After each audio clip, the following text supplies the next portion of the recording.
সাত জেগেছে রোজা দেখে সাদ মিটে না রোজা দেখে রোজা দেখে কি উপমা দিব আমি তোমার শোনে, কি উপমা দিব আমি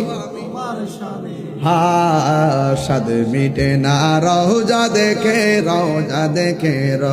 দেখে মারহাবা। ও আল্লাহ, যেই নবীরে না বানাইলে কিছুই বানাইতা না, ওই নবীরে এক নজরে দেখবার লাগে ঢেউ উঠতে গেছে।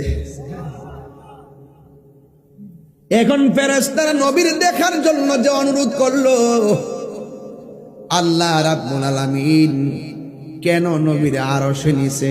একটা মাত্র কারণ। জান্নাতে কেন নিছে? কারণ বইলা গেছি। এখন আরশের মধ্যে কেন নিছে?